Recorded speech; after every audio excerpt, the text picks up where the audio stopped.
Obama just received horrible news from the U.S. Senate after they noticed who just paid him $400,000 cash.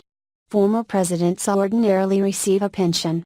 However, a recent action by the Senate might change that for one former president, and he probably will not be too pleased. On Wednesday, a Senate committee approved a bill that will decrease the salary that former presidents can make.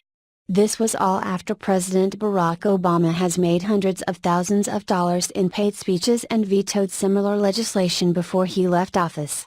This legislation will update the Former Presidents Act and thereby reduce the burden on taxpayers. Iowa Republican Senator Joni Ernst, sponsor of the Senate legislation, said the following in a statement: "Our national debt now exceeds $20 trillion. This bipartisan effort is another important step toward reining in Washington's out-of-control spending. It is ridiculous to continue asking taxpayers to help foot the bill for former presidents' perks at a time when they already rake in millions of dollars from book deals, speaking engagements, and more." This bill was passed with unanimous bipartisan support from the Senate Committee on Homeland Security as well as Governmental Affairs. Now it is waiting for a vote on the Senate floor. Along with this bill, a companion bill introduced by Republican Representative Jody Hice will be considered as well. Currently, presidents receive a $207,000 pension annually.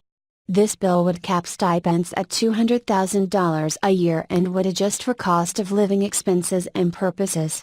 However, the security detail and payment for them for former presidents would not change. The Daily Caller reported, in the 2017 fiscal year, the 5 living former presidents cost taxpayers $2.8 billion for salary, security, staff and other perks of office, according to a Congressional Research Service report. Another provision of the bill would push former presidents who find an additional stream of income slowly off the taxpayers' support.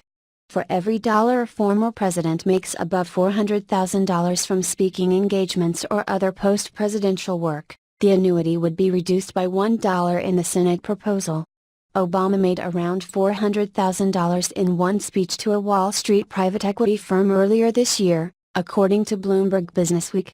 A similar proposal passed the House and Senate in the last congressional session, but Obama vetoed the legislation in 2016. Former White House spokesman Josh Earnest said that the bill would remove staffers from their jobs assisting former presidents instantly, leaving no time or mechanism for them to transition to another payroll. When President Obama vetoed the legislation, he argued that doing so would cripple the initiatives that former presidents were working on and would force them to lay off staff and cancel office leases, amongst other things. Right now those expenses range anywhere from $430,000 for President Jimmy Carter to $1.1 million for President George W. Bush. This is all according to the Congressional Research Service. The Telegraph wrote, Mr. Obama and Michelle, his wife, have already signed a publishing deal for 2 separate books that combined is worth $65 million according to the Financial Times. The former president has drawn fierce criticism for accepting the speaking engagement at the investment firm Cantor Fitzgerald's healthcare conference in September.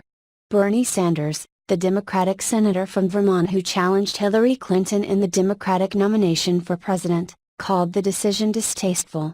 "I just think it does not look good," Mr. Sanders told CNN. "I just think it is distasteful, not a good idea that he did that." Mr. Sanders attacked Mrs. Clinton during last year's primary election campaign for her highly paid speeches to Wall Street banks. A spokesman for Mr. Obama dismissed the idea that in accepting the fee Mr. Obama was compromising his principles. As we announced months ago, President Obama will deliver speeches from time to time, Eric Schultz, a senior advisor to Obama, said in a statement Wednesday. Some of those speeches will be paid, some will be unpaid, and regardless of venue or sponsor, President Obama will be true to his values, his vision, and his record. With regard to this or any speech involving Wall Street sponsors, I just point out that in 2008, Barack Obama raised more money from Wall Street than any candidate in history, and still went on to successfully pass and implement the toughest reforms on Wall Street since Franklin D. Roosevelt, he added. There is no arguing that past presidents can focus on initiatives post-presidency that make a difference. But when they are out there making millions of dollars on speeches and book deals, it is a slap in the face to make the taxpayers pay for their pension. Especially given how much money they have, like the Obamas.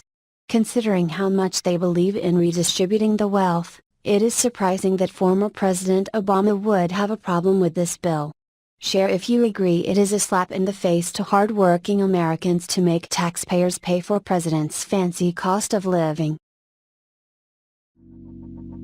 Let it go, make my body go, make our bodies higher and higher.